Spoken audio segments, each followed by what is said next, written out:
सर्वप्रथम सर्वांनाच नवीन वर्षाच्या शुभेच्छा. आपली पहिल्या 1-2 दिवसात इथेच भेट झाली होती आणि तेव्हा देखील मी आपल्याला सांगितलेलं की पहिल्या आठवड्यातच खोके सरकारला टेन्शन नको, कारण सगळीकडून त्यांना टेन्शन आहे, वरतून आहे, आजूबाजूनी आहे, माईक खेचणाऱ्यांकडून सगळीकडून आहे. पण एक आपल्याला जाणवतं आहे की गेल्या 6 महिन्यामध्ये जणू काही मोगलाई आपल्या राज्यात आलेली आहे.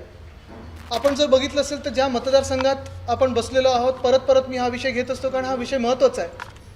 तिकडचे स्थानिक गद्दार आमदार यांनी आमच्या गणपती बाप्पाच्या सणामध्ये मिरवणुकीच्या वेळी बंदूक काढली, पोलीस स्टेशनमध्ये फायरिंग केलं. काल परवाकडे रिपोर्ट आला की त्यांच्याच बंदुकीतून ती गोळी चालवली होती. तरी देखील अजून कुठेही आर्म्स ॲक्टच्या त्वरित कुठेही कारवाई झालेली दिसत नाही आहे. असेच अनेक प्रसंग या महाराष्ट्रात गद्दार आमदारांकडून झालेले आहेत. कोणाला धक्काबुक्की असेल, कोणाला शिवीगाळ असेल, कोणाला धमकी असेल, पण कुठेही काही कारवाई झालेली नाही आहे. पुढे जात असताना जर आपण बघितलं तर गेल्या 6 महिन्यामध्ये देखील आम्ही प्रत्येक वेळी जेव्हा अधिवेशन असतं किंवा इतर देखील आम्ही शेतकऱ्यांना मदत करायला सांगत असतो, ओला दुष्काळ जाहीर करायला सांगत असतो, मदत पोचली पाहिजे सांगत असतो, पण स्वतःला खोके आणि महाराष्ट्राला धोके ह्याच धोरणावर हे खोके सरकार पुढे चाललेलं आहे. तिसरी गोष्ट जर आपण बघितली तर एक सतत छत्रपती शिवाजी महाराजांचा अपमान असेल, महात्मा ज्योतिबा फुलेंचा अपमान असेल, हे सगळं करूनही राज्यपालांना कुठेही बदललेलं नाही आहे. त्यांना वाचवण्याचा प्रयत्न हे खोके सरकार करत आहे. पण हे सगळं जेव्हा होत असताना एक आता जाणवायला लागलेलं आहे की ह्या सगळ्या ज्या कॉन्ट्रोवर्सीज असतील, हे कुठच्याही धर्माबद्दल असेल, कुठच्याही व्यक्तीबद्दल असेल बोलणं, महापुरुषांबद्दल बोलणं असेल, हा एक स्मोक स्क्रीन म्हणून खोके सरकार तयार करत आहे, ज्याच्या मागून लपून पैसे काढणं, मुंबईला लुटणं, महाराष्ट्र लुटणं हे खूप मोठ्या प्रमाणात सुरू आहे. आजचा जो विषय मी घेत आहे, आपल्यासमोर आणत आहे, तो खूप महत्त्वाचा आहे, खूप गंभीर आहे. कारण हा विषय आपल्या प्रत्येक माणसाच्या, प्रत्येक व्यक्तीच्या एकदम जवळचा विषय. जर आपण बघितलं असेल तर खरं तर नागपूरमध्ये देखील आम्ही अनेक घोटाळ्यांबद्दल, गैरवर्तनांबद्दल बोललो. मग NITचं असेल, अनेक 2-3 विषयांबद्दल बोललो, पण तिथे कुठेही कारवाई झाल्यासारखी वाटत नाही. कुठेही लाज वाटून राजीनामा घेतल्याचं दिसत नाही. निर्लज्जपणे हा कारभार सगळा चालू आहे. पण आजचा जो विषय तो महत्त्वाचा आहे, कारण आजचं जसं मी सांगितलं की मुंबई महानगरपालिकेची जी लूट ह्या खोके सरकारने सुरू केलेली आहे, त्या विषयावर मी बोलणार आहे. आपल्याला आठवत असेल की ऑगस्टमध्ये ह्याच खोके सरकारने 5,000 कोटीचे रस्त्याची टेंडर काढलेले, रस्त्याची कामं काढलेली. त्याला कुठेही रिस्पॉन्स आला नाही. रिस्पॉन्स न आल्यामुळे ते टेंडर त्यांना स्क्रॅप करायला लागले.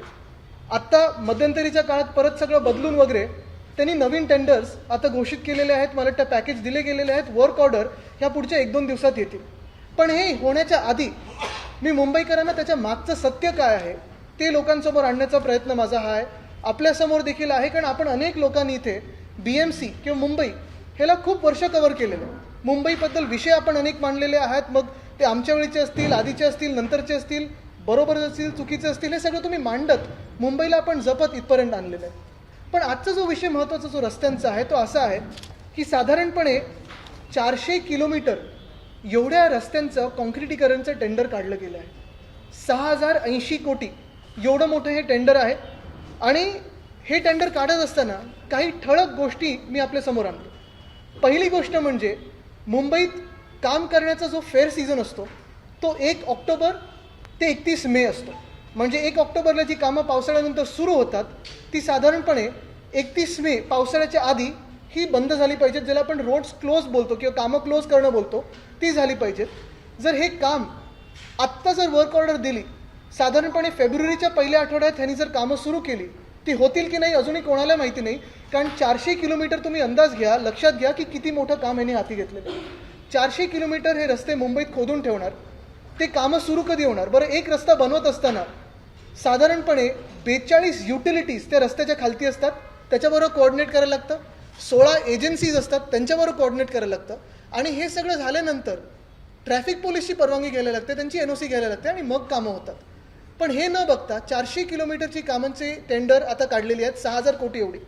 दुसरं म्हणजे हे सगळं होत असताना घटनाबाह्य मुख्यमंत्र्यांना हे पण माहिती नाही आहे की किती एजन्सीज काम करतात, कुठे काम करतात, मुंबईचे रस्ते कसे आहेत, कसे वापरले जातात, कसे त्याला खोदकाम होतं, कशी कामं होतात.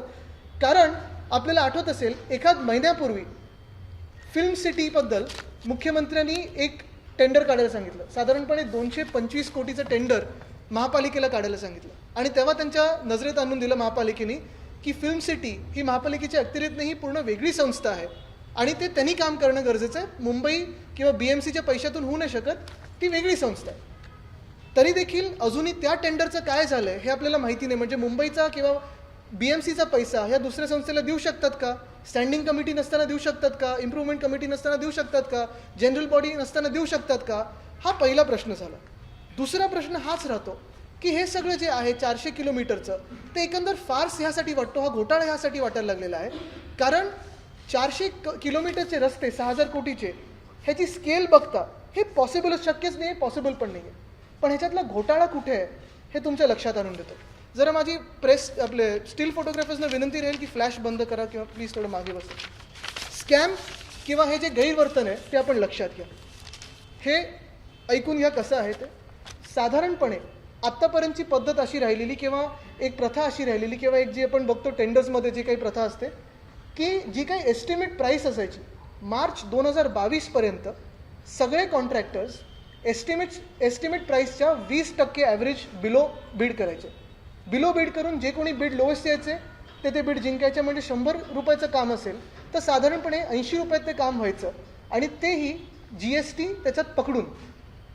आता जे झालेलं आहे की हे जे 100 रुपयाचं काम होतं, जे 20% बिलोनी जायचं, ते काम जेव्हा 2022च्या ऑगस्टमध्ये 5,000 कोटीचं दिलं गेलं, कोणी याला रिस्पॉन्स आला नाही असं म्हटल्यानंतर साधारण नोव्हेंबर-डिसेंबरमध्ये BMCनी शेड्यूल ऑफ रेट हे बदललं.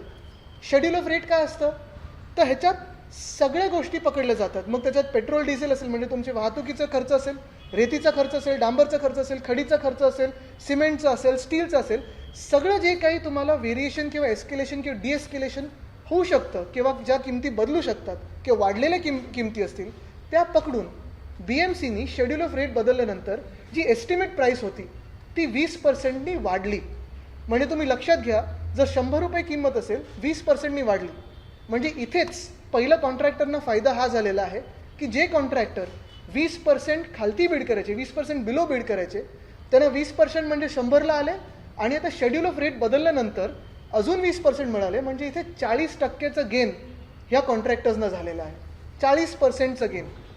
ह्याच्यात पुढे जाताना आश्चर्याची गोष्ट ही किंवा धक्कादायक गोष्ट ही आहे की इतिहासात पहिल्यांदा कदाचित असेल GST जे बिलकुल व्हेरिएबल नाही आहे, GST बदलायला मार्केटनी नाही होत, GST काउन्सिल बसायला लागतं, केंद्र सरकारच्या खालती जे असतं त्यांच्यात सगळे फायनान्स मिनिस्टर्स बसतात आणि ते ठरवतात.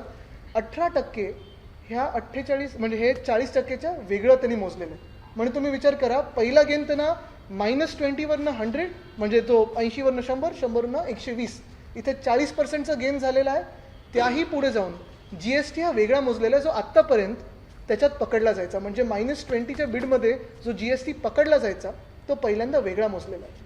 बरं, हे जे बीड सगळे झालेत ह्याच्यात lowest bidder on an average जर आपण बघितलं तो हे जे 40%चा गेन ज्या कॉन्ट्रॅक्टर्सनं झालेला आहे त्याच्याही अबव जाऊन साधारणपणे 8% सरासरीनी हे बीड्स त्यांनी आता जिंकलेले आहेत.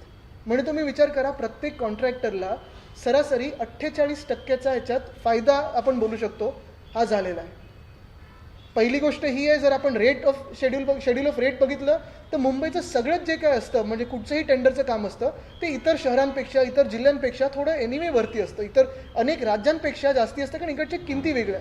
पण हे जरी पकडलं मग हे जे काही अबववर कॉन्ट्रॅक्ट आलेले आहेत, मग 6.6 असतील, 7.43 असतील, 8%वर असेल, 9%वर असेल, हे जे अबव कॉन्ट्रॅक्ट आलेलं आहे ते एस्टिमेट जे रिवाईज केलेलं 40% जिथे वाढवलेलं आहे त्याच्याही वरती कसं मिळालं आहे ना, ही विचार करण्याची गोष्ट नाही आहे का?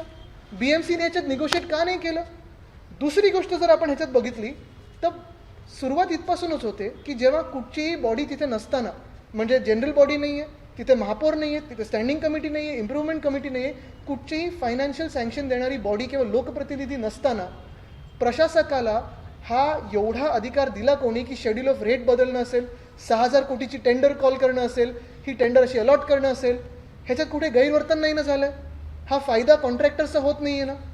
हे विचार करण्याची गोष्ट आहे. कारण हा सगळा जो पैसा आहे हा मुंबईकरांचा पैसा आहे, मुंबईच्या हक्काचा पैसा आहे. आणि हा जो पैसा आहे हे खोकेसारखं लुटायचा प्रयत्न करत आहे. कारण जेव्हा ॲडमिनिस्ट्रेटर असतो तेव्हा कदाचित मग हे जे म्युन्सिपल कमिशनर म्हणून महापौरांकडून आदेश घ्यायचे असतील किंवा बॉडीकडून जे आदेश घेतात जनरल बॉडीकडून, आत्ता महापौर नसताना जनरल बॉडी नसताना कोणाकडून आदेश घेत आहेत? CM कडून घेत आहेत की स्पेशल CM कडून घेत आहेत? हे देखील लोकांसमोर येणं गरजेचं आहे. बरं, हे सगळं होत असताना तिसरी गोष्ट म्हणजे जसं मी सांगितलं, पहिली गोष्ट ह्या सगळ्या रस्त्यांची जी कामं काढलेली आहेत, 400 किलोमीटरच्या रस्त्यांची जी कामं काढलेली आहेत, त्याच्यात पहिली गोष्ट म्हणजे कुठेही ट्रॅफिक एनओसी नाही, कुठेही प्लॅनिंग नाही. रस्ते जे आहेत त्याची पण यादी मी तुम्हाला देणार आहे.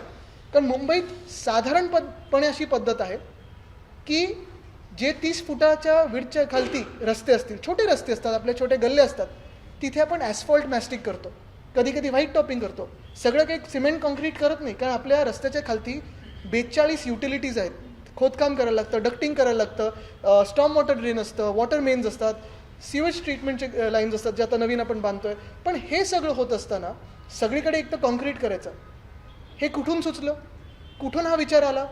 जर मुख्यमंत्र्यांना हेच वाटत असेल की सगळे रस्ते मुंबईतले 2 वर्षात सिमेंट कॉन्क्रीट होऊ शकतात, मग ठाण्यामध्ये जिथे पालकमंत्री होते 7 वर्षासाठी, UD खातं 2.5 वर्षासाठी होतं, MSIDCचं खातं त्यांच्याकडे 7 वर्ष होतं, कल्याण डोंबिवली असेल, ठाणे असेल, नवी मुंबई असेल, इथे चांगले रस्ते अजूनपर्यंत प्रत्येक गलीत का नाही झाले आहेत? खड्डेमुक्त रस्ते झाले आहेत का? नाही झालेत. आणि मुळात प्रश्न हाच येतो की मग प्रत्येक वेळी मुंबईवर राग काढायचा, मुंबईचे पैसे लुटायचे, मुंबईकडून खेचून घ्यायचं, ओरबाडून घ्यायचं. कुठेतरी कर्तव्याला जागून आणि कर्तव्य बघून काम करणं की मुंबईची सेवा करतोय, महाराष्ट्राची सेवा करतोय, ही कुठेही मनात विचार न करता ही स्केल नुसतं वाढवलेली आहे. ब्रीफमध्ये सांगायचं तर 3 वर्षाचे टेंडर आणि 6 वर्षाचं काम हे 1 शॉटमध्ये करतात. आज कदाचित सिमेंट आणि स्टील ह्याची किमती वाढल्या असतील, ते शेड्यूल ऑफ रेटमध्ये वाढवलेलंच आहे. पुढच्या वर्षी जर कमी झाल्या तर डिएस्केलेशन होणार आहे का? व्हेरिएशन होणार आहे का? पैसे कॉन्ट्रॅक्टर परत देणार आहेत का? हा प्रश्न आणि ह्याची चौकशी कोण करणार?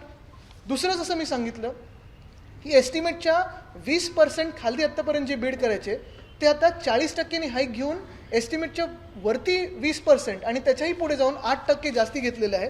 पण सगळ्यात धक्कादायक आणि धोकादायक गोष्ट मुंबईसाठी ही आहे की कुठे ना कुठेतरी कार्टेल होत आहे का, हा एक प्रश्न आपण विचारणं गरजेचं आहे. कारण ह्याच्यात मोडस ऑपरेंडी ही राहिलेली आहे आणि आपण ही बारकाईने लक्षात घ्या. मोडस ऑपरेंडी ही राहिलेली आहे की 5 पॅकेट्स होते कामाचे, 5 पॅकेट ह्याच्यात जर आपलं बघायचं असेल तर पॅकेटचे पण इथे माझ्याकडे माहिती आहे की बघा, हे 5 पॅकेट, एक ईस्टर्न सबअबचं आहे, झोन 5, झोन 6, एक सिटीचं आहे, झोन 1, 2, मग पुढे जाऊन जर आपण बघितलं झोन 3, झोन 4 आणि ह्या सगळ्या गोष्टी, ह्या 5 पॅकेटमध्ये जर आपण बघितलं तर 5 पॅकेट जर कामं बघितली ह्याची तर बरोबर 5 कंपन्यांनी एक पॅकेट जिंकलेलं. 5 कंपन्यांनी एक पॅकेट जिंकले. त्या कंपन्यांची माझ्याकडे नावं पण आहेत, पण ती नावं आत्ता मी डिस्क्लोज नाही करणार, ती जगजाहीर आहेत, पण मला ह्या प्रेस कॉन्फरन्समध्ये घ्यायची नाहीत. कारण ह्या कंपन्यांचा दोष नाही आहे कदाचित. ह्या कंपन्या मोठ्या आहेत, नॅशनल एक्सपिरियन्सवाल्या आहेत, चांगली कामं करत असतील, त्याच्याबद्दल कोणाच्याच मनात शंका नाही. पण हे जे आहे हे ठरवून केलेलं आहे का? जर आपण बघितलं तर ह्या 5 रोडवे ज्या कंपन्या आहेत त्यांना सगळ्यांना नॅशनल एक्सपिरियन्स म्हणून ह्या टेंडरमध्ये क्वालिफाय केलं, 5 कंपन्यांना. बरं, प्रत्येक जो जिंकणारा पॅकेट आहे साधारणपणे 6 ते 8% मध्ये त्यांनी बीड केलं आहे. म्हणजे ओव्हर अँड अबव 120%, जे एस्टिमेटच्या वरती 20% आहे त्याच्यावर साधारणपणे 6 ते 8% वर बीड केलं. तो लोएस्ट बिडर आला, त्याला मिळालेलं आहे. आता दुसरी गोष्ट ज्याच्यात इंटरेस्टिंग आहे, जे 4 कंपन्या दुसरे बीड्स हरलेले आहेत किंवा हे पर्टिक्युलर बीड हरले असतील ते सगळ्यांनी 9 ते 13% मध्ये बीड केले. म्हणजे एक कंपनी ए असेल, तिला एक टेंडर जिंकण्यासाठी 7% त्यांनी बीड केलेलं आहे. ते त्याला बीड मिळालं, ठीक आहे, चला योग्य आहे, कंपनीने जिंकले बीड, जिंका. पण बरोबर तीच कंपनी जर एक पॅकेटमध्ये 7%ला काम करू शकत असेल अबवला, दुसऱ्या ठिकाणी त्याला 13% भरायला लागतात. मग ते पण काम यांनी 7% का नाही केलं? हे पण सेम काम आहे, सिमेंट कॉन्क्रीटचं, ते पण सिमेंट कॉन्क्रीटचं आहे. मग नक्की बदललं काय असं की एक कंपनी एकीकडे 7%ला करू शकते पण दुसरीकडे 13%, आणि दुसरी कंपनी जिथे ह्यांनी 13% भरलेत तिथे 6%नी करू शकते पण इथे 12% भरलेत. हे जे चित्र आहे ना, हे खूप घातक आहे मुंबईसाठी. म्हणजे हे सिस्टमॅटिक मुंबईची लूट चाललेली आहे आणि लूट रोखण्यासाठी पुढची पावलं आम्ही उचलणार आहोतच. पण आज आपल्या माध्यमातून मी जनतेला अपील करत आहे की डोळे उघडून हे खोके सरकार, हे इतर जे आपल्याला भांडणात आणि वादामध्ये व्यस्त ठेवलेले ते थोडं बाजूला ठेवून मला वाटतं ही जी लूटमार चालू आहे महाराष्ट्राची, हे बघणं गरजेचं आहे. हे बघा, इथे माझ्याकडे टेबल पण आहे. हे टेबल आहे, मी आपल्या सर्वांना देईन टेबल. ह्या टेबलमध्ये दिलेलं आहे कॉन्ट्रॅक्टर ए पॅकेट 1 मध्ये साधारणपणे 4.5% अबव त्यांनी बीड केलेलं आहे. ते त्यांना पॅकेट मिळालेलं आहे. पॅकेट 2मध्ये त्यांनी 10.5% बीड केलं आहे. पॅकेट 3मध्ये 13.5% बीड केलेलं आहे. पण हे ना पहिलं पॅकेट मिळालेलं आहे. त्याच कॉन्ट्रॅक्टरनी दुसऱ्या पॅकेट म्हणजे कॉन्ट्रॅक्टर बी हे जे कॉन्ट्रॅक्ट ठरलं तिथे त्यांनी 8.5% घेतलेलं आहे आणि चौथ्या पॅकेटमध्ये 6.5% घेतलेलं आहे. हा जो फरक साधारण आपल्याला जाणवायला लागलेला आहे तो हाच दिसतोय की एकंदर मुंबईची लूटमार करायची, मुंबईचे रस्ते खोदून ठेवायचे, मुंबईची वाट लावायची आणि मुंबईकरांना हैराण करून सोडायचं, हे या खोके सरकारचं धोरण दिसत आहे आणि हे आज डोळ्यासमोर आपल्या आलेलं आहे. बरं, हे सगळं सुरू असताना एक महत्त्वाचा प्रश्न मला आपल्या माध्यमातून या घटनाबाह्य मुख्यमंत्र्यांना विचारायचं आहे, कारण उत्तर त्यांच्याकडून अपेक्षित नाहीच आहे. जसं मी सांगितलं ना की उत्तर त्यांच्याकडून अपेक्षित नाही आहे, कारण वेदांत फॉक्सकॉनच्या वेळी पण मी चॅलेंज केलेलं डिबेट करायला आणि ह्यावेळी देखील मी आपल्याला सांगतो. साधारणपणे ह्याच अधिवेशनात आमदार 1-2 सुनील राणे असतील, कालिदास कोळंबकरजी असतील, सगळेच हे काही भाजपचेच आमदार आहेत, त्या सगळ्या लोकांनी मुंबईच्या रस्त्यांवर प्रश्न विचारलेला. ठीक आहे, त्याच्याबद्दल दुमत नाही, त्यांचा अधिकार आहे, त्यांनी विचारावा. हाऊसमध्ये सगळे प्रश्न विचारतात. वायकर साहेबांनी विचारले, मी विचारले, सगळ्यांनी विचारले. उत्तर मुख्यमंत्र्यांनी हे दिलेलं आहे की सदर कामाचा कालावधी पावसाळा वगळून 18 ते 24 महिने असा असून सदर कामे पुढच्या 3 आर्थिक वर्षात विभागली आहेत. हे कशासाठी? तर मार्च 2022ची कामं जी साधारण 80 कोटीची होती ती कधीपर्यंत पूर्ण होणार? तर मुख्यमंत्र्यांनी उत्तर हाऊसमध्ये हे रिटन उत्तर आहे जे त्यांनी दिलेलं आहे की 3 वर्षाचा कालावधी. जर ह्या कामांना 2000 कोटीच्या कामांना 3 वर्ष लागणार असतील तर 6000 कोटीची कामं, 400 किलोमीटरची कामं, काही ठिकाणी जिथे कॉन्क्रीट गरजेचं नाही अशी कामं ह्यांना किती वर्ष लागणार आहे? आणि म्हणूनच मुंबईच्या डोळ्यात धूळफेक करायची, निवडणुका आल्या म्हणून काही जाहीर करायचं, पैसे उधळपट्टी करायची पैशाची. आपल्याला आठवत असेल की साधारणपणे 96-97मध्ये जेव्हा शिवसेना महापालिकेत, मुंबई महानगरपालिकेत सत्तेवर आली तेव्हा मुंबई महानगरपालिकेचं बजेट हे डेफिसिटमध्ये होतं. 25 वर्ष काम करून मुंबईकरांचा पैसा जपून नीट वापरून मुंबईकरांना सोयीसुविधा तर दिल्याच, पण पहिल्यांदा आपण एवढं सरप्लसमध्ये आणलं की देशाचं लक्ष आज मुंबई महानगरपालिकेवर. आणि हा प्रत्येक पैसा आपण त्या व्हाईट बुकमध्ये दाखवला असतो, बजेटमध्ये दाखवला असतो. आपले FD आहेत, अशी जर कामं व्हायला लागली तर FD, वायकर साहेब मला चुकीचं बोलत असेल तर करेक्ट करा, पण FD तोडायला लागेल. आणि जसं ठाणे महानगरपालिका असेल किंवा इतर काही महानगरपालिका डेफिसिटमध्ये आहेत, तसं मुंबई हे पुढच्या काही वर्षांमध्ये ह्या खोके सरकारच्या नादाला लागली तर असं दिसेल. आणि म्हणून माझं म्हणणं हेच आहे की ही टेंडर पहिले तर रिकॉल करणं गरजेची आहे, स्क्रॅप करणं गरजेची आहे, कारण एवढा मोठा घोटाळा हा लोकांसमोर आलेला आहे. कदाचित ह्या खोके सरकारला घोटाळे करण्यात भीती वाटत नसेल, कारण आता जाब विचारायला कोणी नाही आहे, वरतून खालतून बाजूनी कोणी नाही आहे, पण जनता म्हणून आम्ही बघत आहोत आणि उत्तर त्यांना द्यायला लागेल. आज हे मी त्यांना सांगतो. ह्याच्यावर तुम्हाला काही प्रश्न असतील तर विचारा.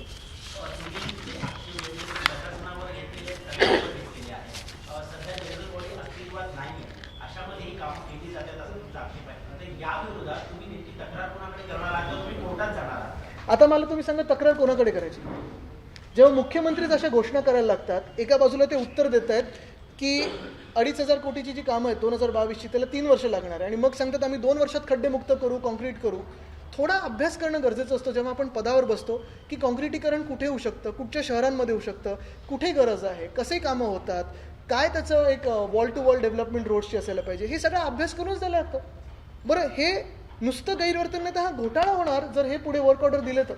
हे लोकांसमोर ह्याच्यात किकबॅक्स मिळतात का कोणाला, कार्टलायझेशन होतंय का? बरं, हे सगळं करून नॅशनल एक्सपिरियन्सच्या कंपन्या आणून सबलेट करायला तुम्ही त्यांना मुभा दिली, म्हणजे तेच कॉन्ट्रॅक्टर परत येणार आणि तीच कामं करत राहणार. त्याच्यावर आम्ही विचार करणार, पण आता आपल्या माध्यमातून जनतेसमोर तर हे घोटाळे आम्ही नेतो.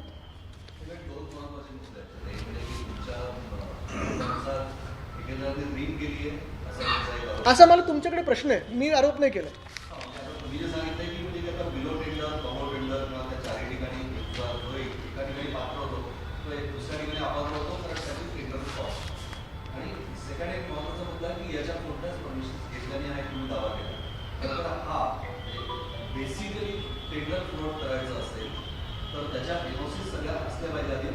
नाही आहे. नाही, तुम्हाला ह्याच्यात थोडं सांगतो, कारण मी पण 2.5 वर्षात आम्ही जेव्हा रस्त्यांची NOCs वगैरे मी ट्रॅफिक पोलिसना सांगायचो तेव्हा असं होतं की रस्ते जेव्हा ठरतात तेव्हा त्याची गरज काय असते. काही काही रोड्स DLP असतात, काही ठिकाणी ॲस्फॉल्ट मॅस्टिक करतो आपण, काही ठिकाणी नुसतं व्हाईट टॉपिंग करतो, काही ठिकाणी पूर्ण सिमेंट कॉन्क्रीट खोदून करतो. आता मरीन ड्राईव्हसारखा रस्ता ओबरॉय वगैरेच्या तिथे जर आपण बघितलं तर कॉन्क्रीट होता, पण पुढे आम्हाला जाणवलं की ॲस्फॉल्ट मॅस्टिकवर टिकून राहतं. 2013मध्ये झालेला रस्ता अजूनही नीट आहे, पण ते ॲस्फॉल्ट मॅस्टिकचं आहे. म्हणजे गरजेचं नाही की सगळीकडे सिमेंट कॉन्क्रीट झालं पाहिजे. दुसरं म्हणजे 400 किलोमीटर जेव्हा आपण घेऊ रस्ते, तेव्हा खरोखर ट्रॅफिक पोलीस याला NOC देईल का? कारण एकदा रस्ते ठरल्यानंतर वर्क ऑर्डर दिल्यानंतर हे NOCs येतात. पण 400 किलोमीटरसाठी ट्रॅफिक पोलिसांची परवानगी ह्याला 400 किलोमीटरसाठी मिळेल का? कारण आत्ता जर आपण बघितलं, मेट्रोची कामं चालू आहेत, मोठ्या इन्फ्रास्ट्रक्चरची कामं चालू आहेत, 50 ते 100 मीटरचीच परवानगी आपल्याला ट्रॅफिक पोलीसकडून मिळते. ते प्रॅक्टिकल आहे, कारण मुंबईसारख्या शहरामध्ये ट्रॅफिक खूप असतो.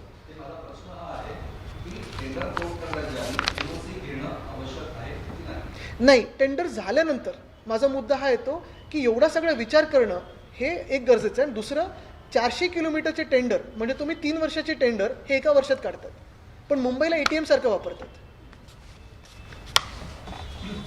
तुम्ही आयुक्तांना पत्र सुद्धा लिहिलंय, जो प्रस्ताव प्रलंबित होता तो आता 6 महिने लेट झाला, त्या संदर्भात काय सांगाल? कारण आता त्याचं उद्घाटन नाही, ते चांगलं आहे. मी नुसतं त्यांना हे मला माहिती नव्हतं पंतप्रधान महोदय त्याचं उद्घाटन करतायत.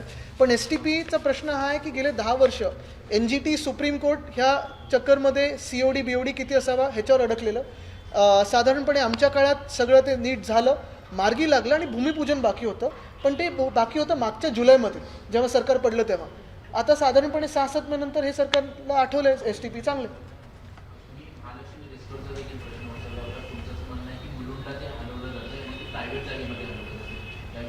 त्याच्यावर मी डॉक्युमेंट्ससह बोलणार आहे, पण जरा हा पहिला प्रश्न घेऊन मग त्याच्यावर नंतर पुढच्या प्रेस कॉन्फरन्समध्ये बोलू, कारण ते पण डॉक्युमेंट्स हातात आलेले आहेत.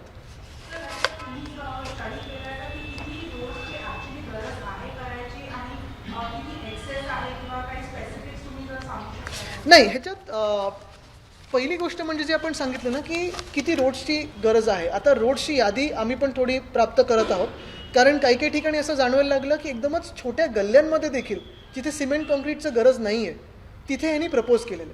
दुसरी गोष्ट जे आत्ता पॅटर्न मला ब्युटिफिकेशनमध्ये दिसलं ते असं होतं की काही काही ठिकाणी ब्युटिफिकेशन झालेलं तोडलं आणि परत तेच केलं ब्युटिफिकेशन म्हणून, जसं माझ्या पणजोबांच्या पुतळ्याच्या तिथे केलेलं आहे. तिथे 1700 कोटी त्यांनी वाया घालवलेत. हे मुंबईकरांच्या हक्काचे पैसे, त्याच्यावर पण आम्ही माहिती काढून बोलणार आहोत, माहिती मिळाली ती. पण हे सगळं होत असताना मूळ मुद्दा हाच राहतो. पहिलं म्हणजे स्केल. हे स्केल झेपणारं आहे का, परवडणारं आहे का, प्रॅक्टिकल आहे का. दुसरं म्हणजे जे काही एस्टिमेट शेड्यूल ऑफ रेट बदलल्यानंतर 20% वरती गेलं म्हणजे 40%चं गेन, त्याच्याही अबव 8% सरासरी म्हणजे 48%, त्याच्या वेगळं 18 म्हणजे 66%चं जे एस्केलेशन ह्यांना मिळालेलं आहे ते 8% गरजेचे आहेत का शेड्यूल ऑफ रेट बदलल्यानंतर? हे हाईक कशासाठी केलेलं आहे? प्रॉफिटसाठी केलं आहे, किकबॅकसाठी केलं आहे, की खरोखर काही ह्याच्यात सत्य आहे? BMCने ह्याच्यावर पुढे यावं, पण हे स्क्रॅप करणं गरजेचं आहे, कारण हा घोटाळा दिसतो लोकांसमोर. आणि तिसरी गोष्ट, परत जसं मी सांगितलं ना की कार्टेलायझेशन होत आहे का, हा माझा प्रश्न आहे. 5 कंपन्यांना बरोबर 5 टेंडर मिळालेत आणि सबलेटचा त्यांना मुभा दिलेली.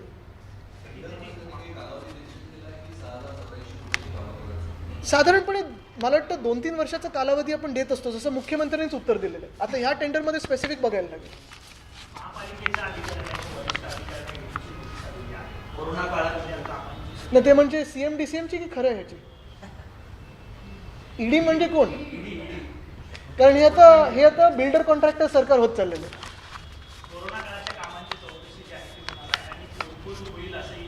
चांगलं होऊ द्या. त्याच्यात मला काही जायचं नाही आहे. त्याच्यावर मला वाटतं आत्ता कॅगचं पण झालं, जे काय व्हायचं ते होऊ द्या.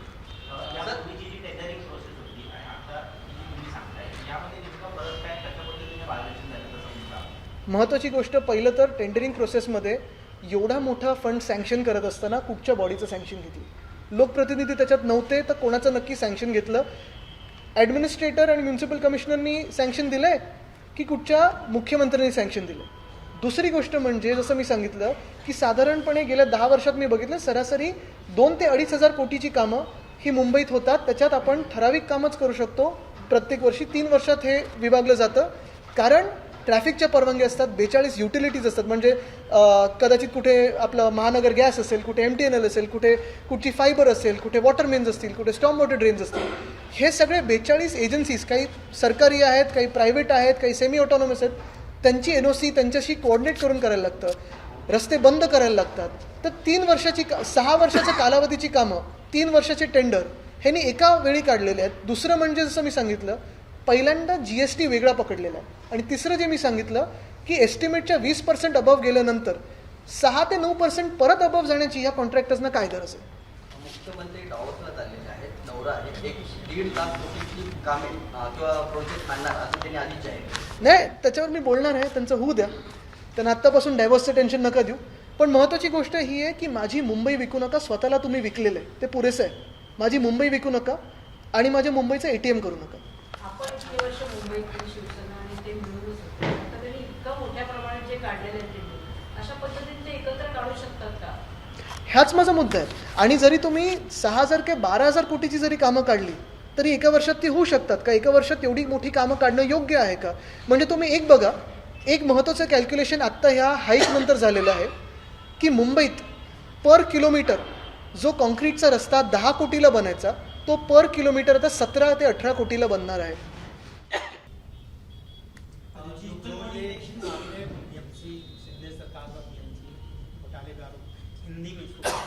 हिंदी में अभी काफ़ी विस्तार से बात करनी पड़ेगी, लेकिन कोई सवाल पूछे तो मैं बात करूंगा. असं आहे की तुम्ही जे म्हणताय तसं आपल्याकडे दोघांनी मिळून तुम्ही कामं केली, ते एकदम हा प्रोजेक्ट काढलेला आहे. दोघं कोण?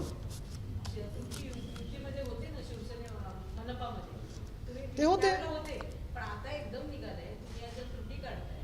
त्या काढत असताना आपल्याला ते मुद्दे असं म्हणू शकतात की तुम्ही आम्ही विकास करतो वाट्याने, कारण 2 वर्ष तुम्ही नक्की करा, पण विकास जोशीमठ सारखा करू नका. आता आम्ही वेगाने करतोय म्हणून हा विरोध. नाही, जोशीमठमध्ये झालं ना तसं होऊ नये म्हणून मुंबईचा विकास करताना खूप व्यवस्थितपणे विचार करून करायला लागेल. आपण बघितलं असेल, आजच बातमी आली की मुंबईत आता भुयारी रस्ते करणार.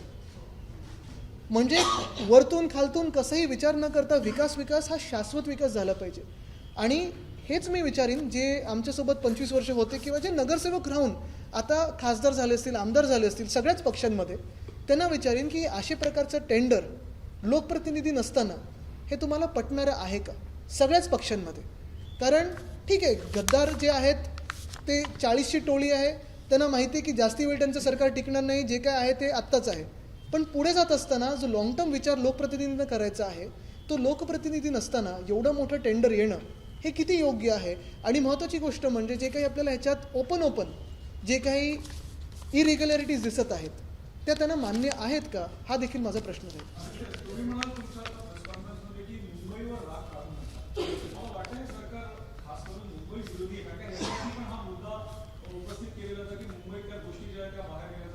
मुंबई विरोधी नाही, हे पूर्ण महाराष्ट्र विरोधी सरकार आहे. जर आपण बघितलं तर सुरुवात राज्यपाल महोदयांकडून करावी, तर त्यांनी जे काही आत्तापर्यंत शब्द वापरलेले आहेत किंवा जे काही म्हणालेले आहेत आत्तापर्यंत, मग छत्रपती शिवाजी महाराजांवर असो, महात्मा ज्योतिबा फुलेंवर असो, कुठेही काही त्यांना एक साधं गोष्ट पण त्यांना सांगितली नाही, कुठेही त्यांना बाजू काढण्याची पण मागणी केली नाही. अनेक गोष्टी, मग ह्या सगळ्या गोष्टींना लक्षात घेत असताना वेदांता फॉक्सकॉन निघून गेलं असेल, अनेक प्रोजेक्ट्स निघून गेलेले आहेत. जे मी सांगते परत की कितीही मोठा प्रोजेक्ट आणला तरी एक प्रोजेक्ट वेदांता फॉक्सकॉनपेक्षा हे सगळे प्रोजेक्ट अजूनही छोटे आहेत आणि ते 100% महाराष्ट्रात येणारा प्रोजेक्ट हा बाहेर निघून गेला. पण मुंबईचं बोलायचं झालं तर मुंबईला हे ATM म्हणून वापरतात आणि प्रॉब्लेम तिथेच होतो की हे सगळे लोक, कोणालाही मुंबईची आवड नाही, मुंबई आवडत नाही कोणाला, पण मुंबईत लूटमार करायची हे त्यांचं ध्येय आहे. आपण बघा, मंत्रिमंडळात देखील मुंबईवर प्रेम असणारं कोणी नाही. स्क्वेअर फूट हे ओळखणारे लोक आहेत, पण मुंबईचं इंच ओळखणारे लोक नाही आहेत. का टेंडर जो है था और क्या कितना घोटाला हुआ है? ये अगर आप देखें तो सबसे पहली बात यही होती है कि मुंबई में फेयर सीज़न जो होता है रास्तों के काम करने का, वो 31 अक्टूबर से 1 मई तक होता है. लेकिन अभी जो हो रहा है काम, शायद 1 फरवरी से काम शुरू हो सकता है. 400 किलोमीटर के लगभग इन्होंने टेंडर्स निकाले हैं, 6,000 करोड़ के टेंडर्स निकाले हैं.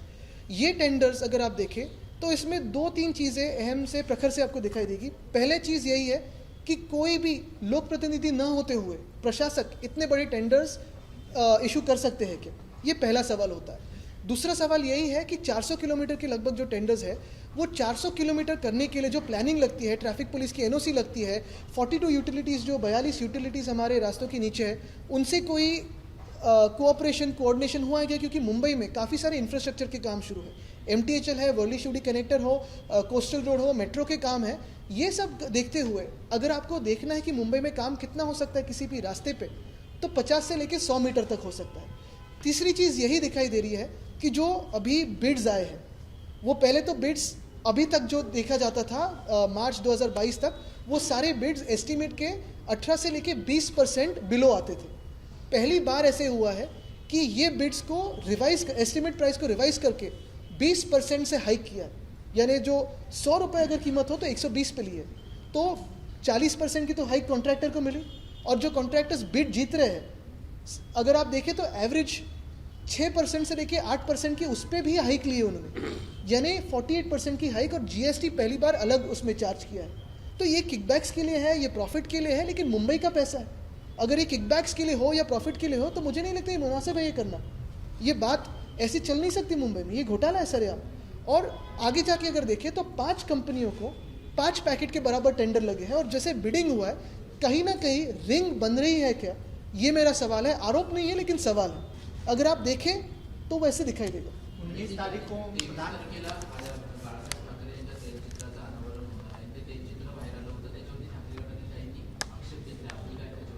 नाही, मला वाटतं पहिलं गोष्ट हीच राहील, कारण माझे आजोबा हिंदुराज सम्राट बाळासाहेब ठाकरेंना देखील मुंबईत एवढंच प्रेमाची होती, आणि मुंबईत असं होणं हे चुकीचं राहील। खरं तर त्यांचे जे फोटो चोरून लावतात त्यांनी तरी असं करू नये ही माझी तरी इच्छा राहील। कुठेतरी लाज वाटून हे टेंडर स्क्रॅप करावं आणि परत एकदा कोर्ट मॉनिटर्ड टेंडर जसं STPसाठी केलं तसं सुप्रीम कोर्ट मॉनिटर्ड टेंडर काढावं, तरच आम्ही मान्य करू। कारण लोकप्रतिनिधी नसताना कोणी तिथे प्रश्न विचारायला नाही आहेत। खाली जो 19 तारीख को प्रधानमंत्री जी आ रहे हैं, कई योजनाओं का उद्घाटन करने नाही, उस पे नाही आज, क्या आप मानते हैं कि ये त्याच्यावर मी नंतर बोलू ना, 23ला बोलू। त्याच्यावर उपाय काय तुम्ही बोलताय, उपाय हाच आहे। गद्दार म्हणताय, सगळं होतंय मुंबईला वेगळ्या शोषण करण्याचं काम चाललंय, पण तुम्ही बोलून ऐकत नाही की जनता काय करणार आहे? जनता ऐकत आहे। मी तर हेच सांगतो सतत की निवडणुका लावा उद्या, जनता तुम्हाला दाखवेल की नक्की निकाल काय आहे।